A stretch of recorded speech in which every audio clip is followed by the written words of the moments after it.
ba? Nung nasa kalagitnaan na at malapit na, hindi niya napigil. Gusto niya bumalik.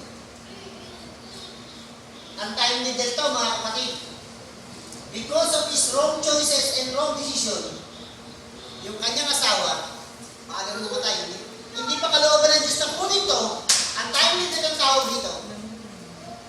Kasi sa desisyon na ginawa ni Dok. Naintindihan po ba natin? Amen.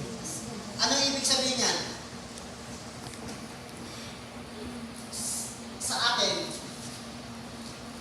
ipag-pray talaga natin ang gusto. Tama mo ba? Alam nyo, nangyari itong lahat kasi humiwalay siya sa kanyang spiritual father. Nung pagkahiwalay niya kay Abraham, humiwalay rin sa kanyang presensya ng Diyos. Naintindihan mo ba natin? Kasi yung pinangakuan ng Diyos si Lot ba o si Abraham? Tama mo ba? Di ba si Abraham yung pinangakuha? Hindi nga kinakausap ng Diyos si Lot? Tama mo ba? Kaya lang, nakasama ka kay Abraham na pinagpapala ng Diyos, eh pag maamulang ka, mababasa ka ng pagpapala. Kapag nakasama ka doon sa sinasamahan ng Diyos. Alam niyo, napaka-importante ito. Kapag sinasamahan mo, yung sinasamahan ng Diyos, yung ginagamit ng Panginoon, yung pinapamuran ng Diyos, pagpapalaki ka. Pero pag sinasamahan mo, yung wala yung presensya ng Panginoon, pati ikaw, madadamay ito. Naintindihan mo ba natin? Ito hindi kalooban ng Diyos na magkahiwalay sila eh. Kaya lang, sinamantala niyo doon yung desisyon. Ngayon, bago tayo magpatuloy, may tanong mo ba kayo?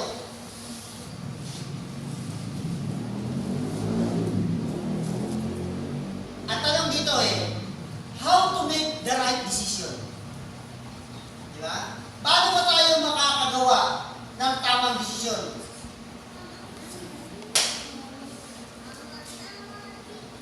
Right decision will affect greatly our lives. Okay. How to make right decision? Gusto niyo ba ng right decision? How to make right decision. First, una, decide or choose to follow Jesus. Diba? Choose or decide. Follow Jesus. Lahat mo nang nagdesisyon nagpasya na sumunod kay Jesus na pasama? Ha? Meron ba? Lahat ng mabuti. Tama mo ba? Amen. Kung meron kang desisyon na gagawin, yung desisyon pagbukas siya, sumunod ka sa salita ng Diyos, sumunod ka sa Panginoon. Lahat ng sumunod sa Panginoon, walang pinagsisihan. Lahat ng bilang ng pagpapala. Tama mo ba? Kailangan natin yun. Pangalawa,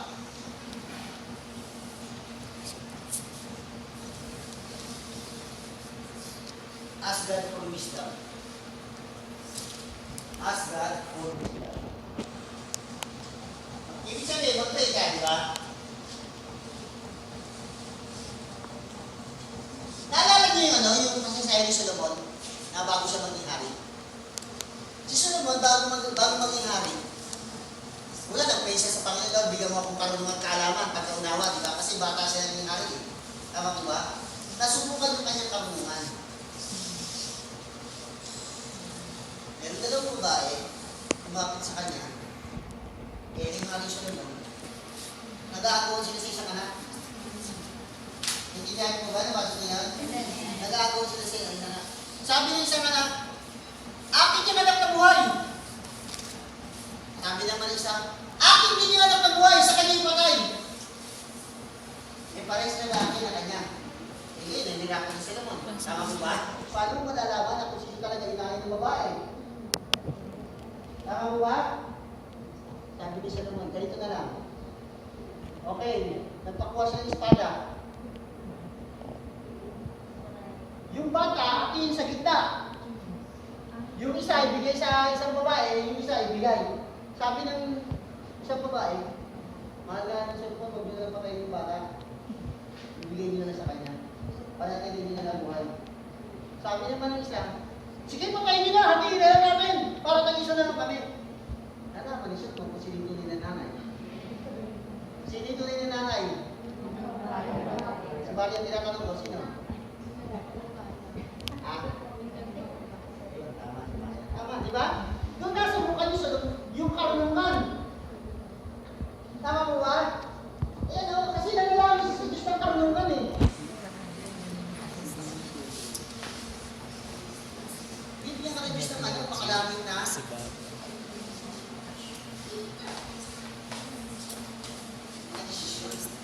Tama. Nasubukan niyo naman mag-desisyon ng tama?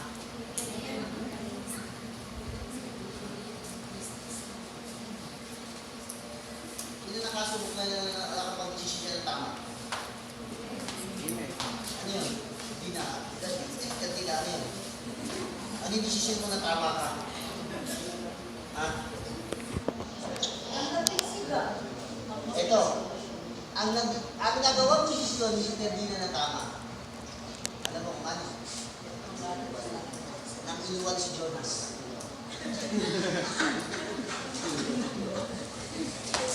Tama mo ba? Tama ba, Pastor Maria, yung mali?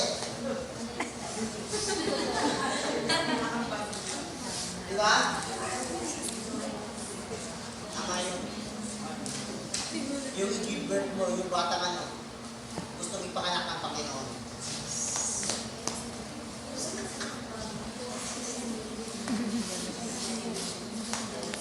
Okay, tuloy tayo. Pangatlo, para makapag-desisyon tayo ng tama, seek advice. Seek godly advice.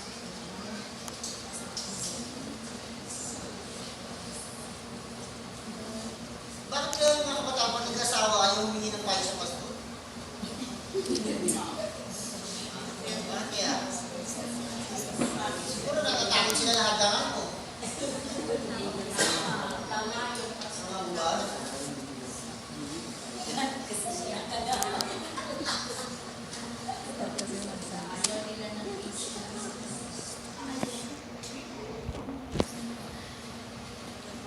Alam niyo po yung mga humihingi ng payo sa mga lingkod ng Panginoon. Ito yung mga nakakapag-desisyon ng tama eh. Tama po ba?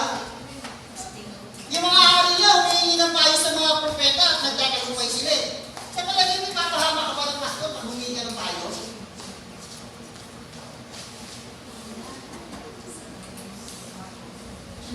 Bago ka magtana, humingi ka muna sa akin ng payo.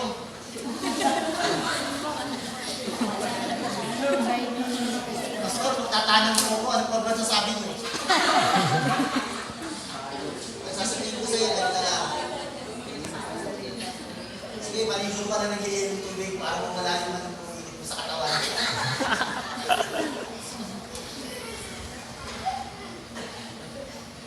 Pag nakaligo ka, wala na yan. Diba? Hindi tayo ng ano. Eh, tignan nyo ha. Sa palagay, di ba yung malalaking businessman, walang mga advisor yan, walang mga consultant yan? Kaya nagtagumpay yan kasi ang dami nilang consultant, ang dami nilang advisor. Sa karamihan ng mga tagapayos, tiyak ang tagumpay mo. Kasi kung pag-aaralan mo lahat eh. Diba? Naintindihan mo po ba? Kaya ngayon maraming ano, nakalagay sa alanganin. Bakit?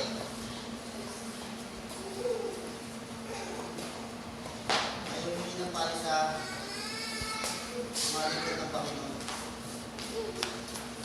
Eto ba kayo tanong, bakit tayo magpatuloy?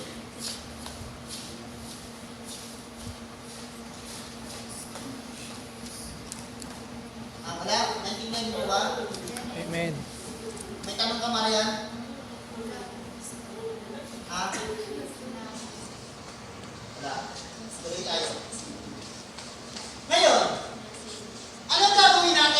pagka na-realize natin na mali yung ginawa natin desisyon.